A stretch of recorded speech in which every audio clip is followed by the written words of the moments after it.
نون league کا mission Karachi میثاق جمہوریت کے ساتھ میثاق معیشت کی گونج، مسلم لیگ نون کے وفد کی متحدہ رہنماؤں کے ساتھ اہم ملاقاتیں۔ وفد نے نواز شریف کا خصوصی پیغام پہنچایا۔ دونوں جماعتوں کا مستقبل میں ساتھ چلنے اور وسائل کی منصفانہ تقسیم پر اتفاق۔ تفصیلات جانیں گے شعیب مختار کی رپورٹ میں۔ نون لیگ اور ایم کیو ایم پاکستان کی انتخابی اتحاد کے اعلان کے بعد پہلی بیٹھک۔ دونوں جماعتوں نے نئی آئینی ترمیم کا نقشہ پیش کر دیا۔ مسلم لیگ نون کی وفد سردار ایاز صادق کی سربراہی میں ایم کیو ایم مرکز بہادرآباد آمد۔ دونوں جماعتوں کا مستقبل میں ساتھ چلنے اور وسائل کی منصفانہ تقسیم پر بھی اتفاق۔ میڈیا سے گفتگو میں خواجہ سعد رفیق بولے، ایم کیو ایم اور نون لیگ کی جانب سے جلد مشاورتی کمیٹی کا اعلان کر دیا جائے گا۔ اس سلسلے میں پیر پگارا کی خدمت میں بھی حاضر ہونے کی کوشش ہوگی۔ سندھ میں عوامی امنگوں کی ترجمانی کرنے والا اتحاد قائم کریں۔ کھنڈر بنے کراچی کی ترقی کے لیے مینڈیٹ کی چوری روکنا ہوگی۔ جہاں تک ممکن ہو الیکشن سے پہلے ہم الیکٹورل ایڈجسٹمنٹ کریں، اور جہاں ممکن نہ ہو وہاں آنے والی جو منتخب پارلیمنٹ ہے اس میں اس وقت کی آنے والی حکومت اور اپوزیشن بھی مل کے بیٹھے میثاق جمہوریت کو آگے بڑھائیں اور میثاق معیشت کریں آپس میں۔ تو دو ٹیمز کام کر رہی ہیں، ایم کیو ایم کی بھی اور مسلم لیگ نون کی بھی، جن کے ناموں کا چند روز میں اعلان کر دیا جائے گا۔ کنوینئر ایم کیو ایم خالد مقبول صدیقی نے کہا کہ آئین کو عام پاکستانیوں کے حقوق کی حفاظت کرنے والا بنائیں گے۔ حکمران دوست آئین اب مزید نہیں چل سکتا، ہمیں ایک دوسرے کے مینڈیٹ کو تسلیم کرنا ہوگا۔ ہم یہ سمجھتے ہیں کہ ہمیں مل کر ایک دوسرے کو تسلیم کرنا چاہیے، ایک دوسرے کے مینڈیٹ کو تسلیم کرنا چاہیے۔ آئیے ہم ایک ایسا پاکستان دیکھیں جس کے پاس جہاں پر جتنا بھی جینوین مینڈیٹ ہو اتنا ہی اختیار ہو۔ یہی جمہوریت ہے، یہی جمہوریت کی تعریف ہے۔ ایم کیو ایم اور نون لیگ رہنماؤں نے وسائل کی منصفانہ تقسیم کے لیے مشترکہ جدوجہد پر اتفاق کیا اور کہا کہ ہمیں نظام عدل کو ٹھیک کرنا ہوگا۔ اس وقت بیوروکریسی کے اندر فوری طور پر ریفارمز کی ضرورت ہے۔ کیمرہ مین فرحان عابد کے ساتھ شعیب مختار، سٹی 21۔ جتنے مرضی اتحاد بنا لیں، ناکامی مخالفین کا مقدر بنے گی۔ رہنما پیپلز پارٹی شرجیل انعام ایمن کی نون لیگ کو شکست پر پیش کی مبارکباد۔ کہا، نون لیگ کو الیکشن میں سندھ یاد آ جاتا ہے۔ سندھ کے عوام خدمت کرنے والوں کو جانتے ہیں۔ تفصیلات طاہا ملک کی رپورٹ میں۔ سابق وزیر اطلاعات سندھ مسلم لیگ نون کے صوبے میں آئے وفد پر برس پڑے۔ بلاول ہاؤس میڈیا سیل میں پریس کانفرنس کرتے ہوئے شرجیل انعام میمن نے مسلم لیگ نون کے رہنماؤں کو آڑے ہاتھوں لے لیا۔ شرجیل میمن نے سندھ میں سیاسی اتحاد کا نتیجہ 0+0=0 قرار دے دیا۔ شرجیل میمن بولے، مسلم لیگ نون کو سندھ صرف انتخابات کے وقت ہی یاد آتا ہے۔ تعجب ہے کس طرح لیگی رہنما ہم پر انگلی اٹھا رہے ہیں۔ آج سندھ ترقی کی راہ پر گامزن ہے۔ صوبے میں کسی کو بیماری ہو تو علاج کرانے سندھ سے باہر نہیں جانا پڑتا۔ ایک تو پی ایم ایل این کو ہمیشہ الیکشن کے موقع پہ سندھ یاد آتا ہے۔ جب بھی پی ایم ایل این اقتدار میں ہوتی ہے تو آپ نے کبھی نہیں دیکھا ہوگا کہ ہمارے دوستوں کو کبھی سندھ کا خیال بھی آیا ہو، سندھ کے بارے میں بھی خیال آیا ہو، سندھ کے بارے میں کبھی سوچ بھی آئی ہو۔ اور میں تو کہوں گا کہ سندھ کے بارے میں آپ پریشان نہ ہو۔ پی پی رہنما نے مسلم لیگ نون کی گزشتہ حکومت کی کارکردگی پر بھی سوال اٹھا دیے۔ کہا کہ 1.5 سالوں میں وزارت خزانہ مسلم لیگ نون کے پاس تھی، اسے وہ سنبھال نہیں پائے۔ ہمیں وزارت خارجہ ملی، بلاول بھٹو زرداری کی کارکردگی قابل تعریف ہے۔ پچھلے 1.5 سال میں فائنانس کا شعبہ پی ایم ایل این کے پاس تھا، اکانومی کو ٹھیک کرنے کا شعبہ پی ایم ایل این کے پاس تھا، اس میں وہ ناکام رہی۔ لیکن آپ کے فورن فرنٹ میں محترم بلاول بھٹو زرداری صاحب نے تمام ان مخالف جو ہمارے جن سے اختلاف ہو گئے تھے ان تمام ملکوں کو واپس اپنا دوست بنایا۔ تو جو ذمہ داری پیپلز پارٹی کے اس پہ ذمہ تھی، چاہے وہ فورن ریلیشن شپ ہو یا باقی اہم، اس میں تو پیپلز پارٹی نے اپنا کام کر دکھایا۔ شرجیل میمن نے ایم کیو ایم پاکستان پر بھی تنقید کے خوب تیر برسائے۔ کہا کہ ایم کیو ایم نے ہمیشہ تعصب اور تقسیم کی بات کی ہے۔ کیمرہ مین شکیل احمد کے ساتھ طاہا ملک، کراچی۔ کراچی میں پانی کا بحران سنگین۔ ساحلی علاقے ابراہیم حیدری کے باسی پانی کی بوند بوند کو ترس گئے۔ پانی کی عدم فراہمی کے باعث ٹینکرز خرید کر گزارا کرنا پڑتا ہے۔ مکینوں کا شکوہ۔ پانی زندگی کی بنیادی ضرورت، لیکن سمندر کنارے آباد لوگ اس بنیادی ضرورت سے بھی محروم ہیں۔ ابراہیم حیدری اکبر علی شاہ گوٹ کے مکین گزشتہ کئی ماہ سے پانی کی قلت کا شکار ہیں۔ مکینوں نے شکوہ کیا کہ پانی کی عدم فراہمی کے باعث مہنگائی کے اس دور میں ٹینکرز خرید کر گزارا کر چکا ہوں کہ برائے مہربانی ہمارے علاقے میں پانی کا کچھ کریں۔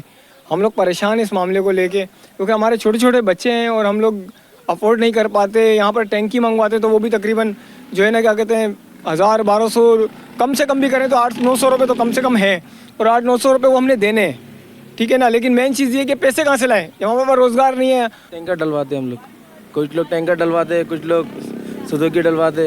علاقہ مکینوں نے متعلقہ حکام سے اپیل کی ہے کہ علاقے میں پانی کی فراہمی کو یقینی بنایا جائے۔ KMC ورکشاپ میں دن میں 4 بار 2.5 سے 3 گھنٹے کی لوڈ شیڈنگ۔ ورکشاپ میں چینی کمپنی کے دفاتر بھی قائم ہیں، تفصیلات جانیں گے اس رپورٹ میں۔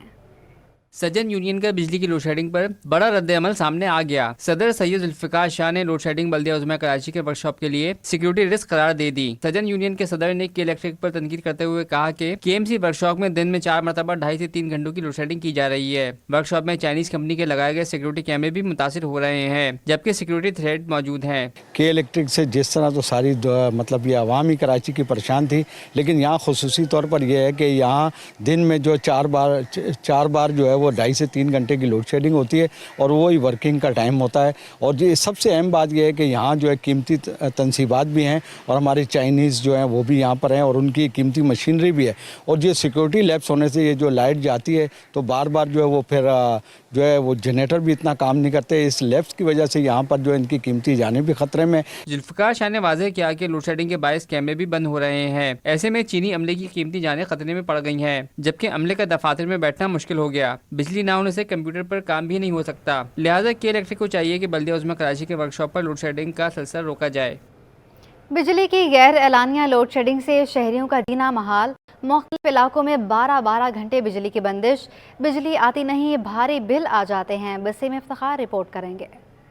موسم بدلنے لگا، بجلی کمپنی کی روش نہ بدلی۔ شہر قائد میں 3 گھنٹوں کے لیے 4 بار بجلی کی لوڈ شیڈنگ جاری۔ کراچی والوں کو اتوار والے دن بھی بجلی کی بندش سے نجات نہ مل سکی۔ بلدیہ ٹاؤن کے علاقے عابد آباد کے مکین اذیت پہ مبتلا۔ علاقہ مکینوں نے شکوہ کیا کہ بجلی نہ ہونے سے سارے کام ٹھپ، بچے بوڑھے خواتین پریشان ہو جاتے ہیں۔ بجلی کے بلوں کی ادائیگی کے باوجود لوڈ شیڈنگ کی اذیت برداشت کر رہے ہیں۔ بجلی کی وجہ سے یہ مسئلہ ہوتا ہے کہ جب کھانے پکانے کا ٹائم ہوتا ہے، کوئی بھی ٹائم ہوتا ہے، اس ٹائم پہ بجلی نہیں ہوتی ہے، بل پورا آتا ہے، بل تو پورا لیتے ہیں، مگر 12 گھنٹے بجلی ہوتی ہے، 12 گھنٹے بجلی ہوتی نہیں ہے۔ ٹیکس اس کے اوپر اتنے آ رہے ہیں، جس کے 2 نمبر کام ہے اس کی تو بجلی رات دن ہے، اور جو ٹیکس دیتے ہیں اور جو میٹر چلاتے ہیں ان کی بجلی نہیں ہوتی ہے۔ ترجمان کے الیکٹرک کا دعویٰ ہے کہ کراچی میں کہیں بھی غیر اعلانیہ لوڈ شیڈنگ نہیں کی جا رہی۔ کیبل فالٹس یا تکنیکی خرابی کو بجلی کی لوڈ شیڈنگ سے تشبیہ نہ دی جائے۔ بجلی چوری والے علاقوں میں صورتحال کے مطابق لوڈ مینجمنٹ کی جاتی ہے۔ کیمرامین اجلان چھبا کے ساتھ بسیم افتخار، سٹی 21۔ ڈاکٹر اسد مخدوم پاکستان آرتھوپیڈک ایسوسی ایشن کے صدر professor MB Shahwani general secretary منتخب۔ پاکستان آرتھوپیڈک ایسوسی ایشن کے انتخابات برائے 2023-24 میں 4 صوبوں اور وفاق سے نائب صدور، جوائنٹ سیکرٹری اور ایگزیکٹو ممبران کا انتخاب مکمل۔ پاکستان آرتھوپیڈک ایسوسی ایشن کی مجلس عاملہ کے مطابق پروفیسر ڈاکٹر اسد مخدوم صدر، پروفیسر ڈاکٹر شوکت حیات خان نائب صدر فیڈرل، پروفیسر فیصل مسعود نائب صدر پنجاب بن گئے۔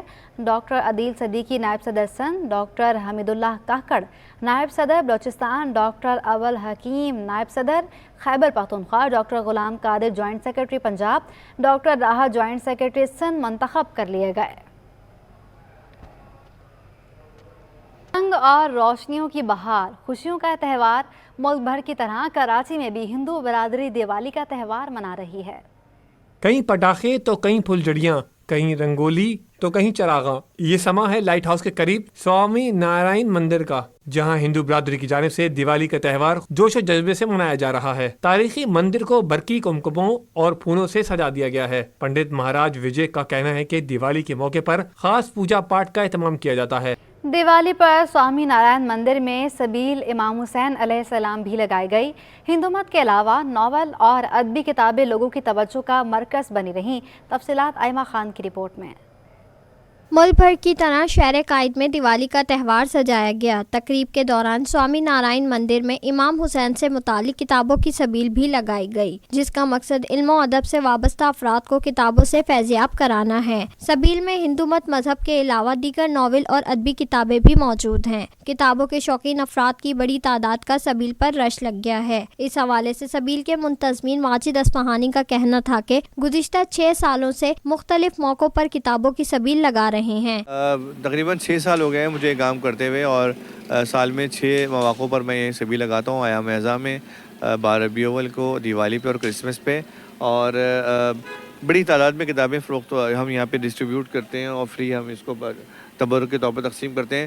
صبح 8:30 پونے 9 بجے میں نے یہ لگا لی تھی سوامی نارائن مندر میں، اور جو ہندو دھرم سے متعلق کتابیں تھیں وہ تو شاید پہلے ہی گھنٹے میں نکل گئی تھی۔ سبیل پر آئے لوگوں کا کہنا تھا کہ یہ ایک اچھا اقدام ہے، کتابوں کے شوقین افراد کو یہاں سے مفت کتابیں مل جاتی ہیں۔ تھینک یو فار یہ سر واجد کے لیے کہ ہمارے لیے اتنی فیسلٹیز کر رہے ہیں کہ ہمیں بکس فری میں دے رہے ہیں، جو آج کل کے نوجوانوں کو بہت ضرورت ہے۔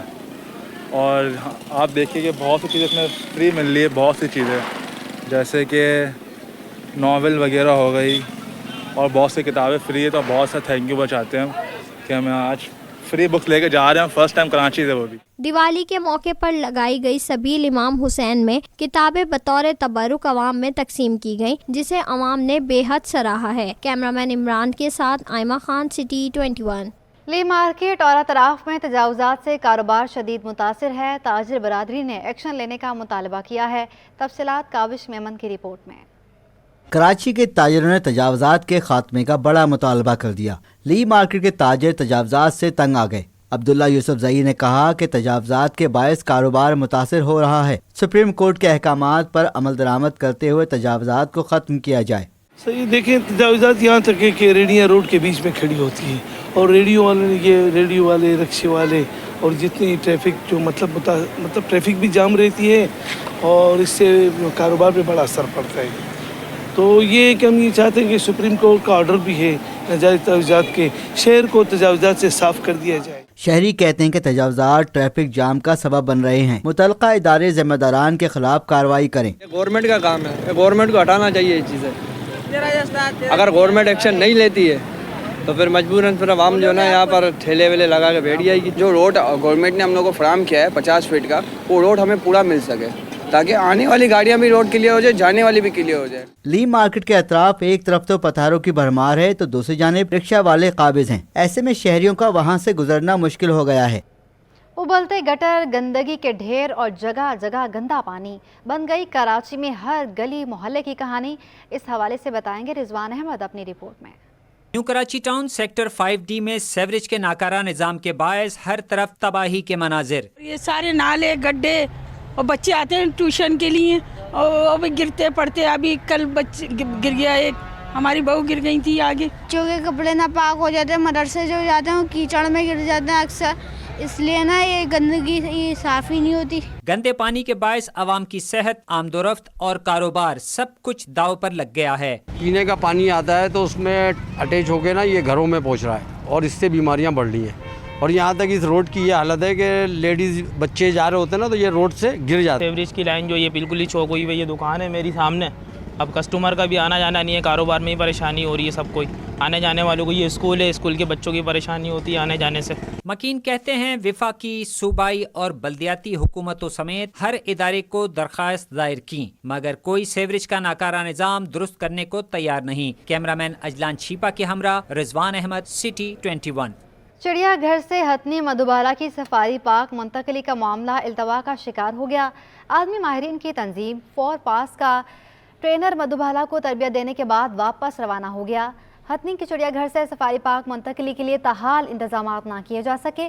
انتظامیہ نے جون اور پھر ستمبر میں ہتھنی کی منتقلی کی ڈیڈ لائن دی تھی۔ فور پاس ٹرینر کی جانب سے 10 روز مدھوبالا کو خصوصی کنٹینر پہ جانے کی تربیت دی گئی۔ فور پاس حکام کا کہنا ہے کہ مدھوبالا خصوصی کنٹینر سے مانوس ہو گئی ہے۔ ہتھنی کو خصوصی کنٹینر میں داخل ہونے، باہر نکلنے اور کھانا کھلانے کی تربیت فراہم کی گئی۔ چڑیا گھر انتظامیہ اب اس کی مزید تربیت کرے گی۔ ذرائع کا کہنا ہے کہ ہتھنی کی منتقلی کے لیے لیگل ورک اور دیگر ضروری کارروائی تاحال مکمل نہیں کی گئی ہے۔